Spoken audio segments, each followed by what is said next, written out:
논술과 비문학의 기초, IQ 77 논픽션 이야기 제2편입니다. 그는 또 말을 이었. 학창시절 IQ가 반에서 꼴찌에서 두 번째입니다. 마음이 아팠고 기가 찼죠. 내가 병신인가 싶었어요. 이 세상을 어떻게 살지 고민부터 앞섰습니다. IQ는 수치에 불과해요. 열심히 살면 충분히 극복돼요. 나도 모르게 판에 박힌 말들을 하고 말았다. 그는 내 말을 들었는지 알 수 없을 정도로 말을 이어가는데 정신이 없어 보였다. 어느 날 저의 IQ를 안 선생님이 저에게 쌀을 한 줌 싸주시더니 부모님께 갖다 드리라고 하시더군요. 다른 사람들에게 보인 내 모습은 영락없는 불쌍함 자체였던 겁니다. 한마디로 전 다른 사람에겐 관찰의 대상이고 결국 못난 존재였어요. 그는 이 말만 남기고 갑자기 실어증 환자가 된 것처럼 더 이상의 말을 하지 않았다. 나는 고칠 씨가 IQ가 몇인지가 너무 궁금해졌다. 그는 내 머릿속을 이미 꿰뚫어 보았는지 굳게 닫은 입을 열었다. 제 IQ가 궁금하시죠? 네, 정말 궁금합니다. 그는 내 대답을 듣더니 한참을 우두커니 연구소의 먼 창가를 응시했다. 나는 가만히 그의 입만을 바라볼 뿐이었다. 저 그래도 나름 작은 행복은 있어요. 동문서답하는 그가 답답했지만 나는 그가 자신의 IQ가 몇인지만이라도 말해주길 바랐다. 너무 궁금해져서다.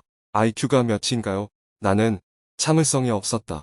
IQ가 77입니다. IQ가 77. 나는 내 귀를 믿지 못했다. IQ 전문가인 내 머리가 멍해졌기 때문이다. 막말로 그의 IQ는 원숭이 IQ와 비슷할 것이라는 판단이 들어서다. 장난 좀 치지 마시고요. 제대로 얘기해주세요. 나는 이 말로 그를 다그쳤다.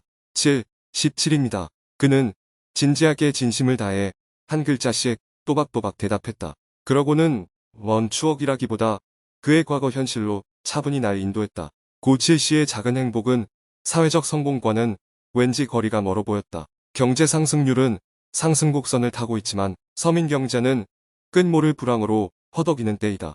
고칠이는 갯벌로 만연한 인천에서 엄마의 따스한 자궁을 힘껏 밀쳐내고 차디찬 세상 밖으로 나왔다. 그가 태어난 동네는 갯벌만큼 빼곡히 들어선 판잣집, 그리고 까만 연기를 내뿜는 공장과 냄새나는 개천이 한가운데 턱하니 있었다.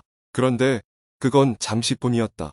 고칠이는 운이 좋았을까? 그의 엄마가 가끔씩 남의 집 일손 도우며 몰래 모아놓은 돈 때문이라는 생각도 들게 했다. 그 덕분에 그는 태어난 집에서 50여 미터 떨어진 2층 양옥집과 예쁜 빌라들이 줄 서 있는 동화 속 마을 같은 곳으로 이사를 가게 된 것이다.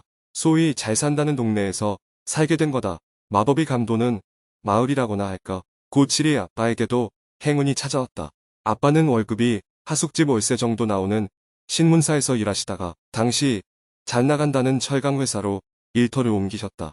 그때부터 엄마는 남의 집 일은 줄이시고 교회에서 환자 방문 등을 천직으로 여기며 봉사활동을 하시게 된 것이다. 집안이 안정되니 더 열심히 셨다. 고칠이 집은 남보기에도 정신적으로나 물질적으로 넉넉한 가정이었다. 아빠는 종종 애써 입가에 너털웃음을 지으며 자신의 기자 커리어를 자랑하듯 이렇게 말하시곤 했다. 박정희 정부 때는 기자가 힘이 셌지. 신문사에 있을 때 기자에겐 야구 등 대부분의 스포츠 경기 관람은 공짜였거든. 그렇지만 엄마는 자주 몸이 아프시다. 그래서 더 교회 봉사일에 매진하시는지도 모른다. 엄마는 누나를 갖게 됐을 때도 몸이 아파서 병원에 다니셨다. 몸이 좀 나아졌을 땐 고칠이를 갖게 되셨단다. 그가 말하는 도중에 나는 민주적 도덕 공동체라는 말이 있다며 그에게 박정희 정부 시절의 배경 지식을 말해줬다. 이 말은 참 어려운 말처럼 들리죠. 그런데 자세히 들여다보면 그렇게 어렵지만은 않아요. 이 말은 민주적, 도덕적, 공동체란 세 단어가 합성된 것입니다. IQ 77인 그는 그래도 지식에 대해 갈망하고 있었다. 내 말에 귀를 기울였다. 민주는 국민이 주인 되는 것이고 도덕은 착한 일 하는 것이죠. 그리고 공동체는 학교나 가정처럼 함께 어울려 사는 집단인 거예요. 그러면 박정희 시절은 국민이 주인이라기보다 기자가 주인인 거네요. 그는 박정희 정부 때를 말할 때 이 얘기를 내가 왜 불쑥 꺼냈는지를 아는 눈치였다. 기자가 주인나기보다는 그래도 많이 접근하셨어요. 내 말을 우선 끝까지 들어보라며 말을 이어갔다. 간단히 말해 개인과 집단이 남에게 억지로 강요당하기보다는 자율성과 독자성이 보장되면서 동시에 사회정의가 실현된 공동체 혹은 집단이라는 의미일 겁니다. 좋은 말은 다 갖췄죠. 대체로 이 공동체는 함께 사는 삶, 자유로운 삶, 인간다운 삶을 지향해요.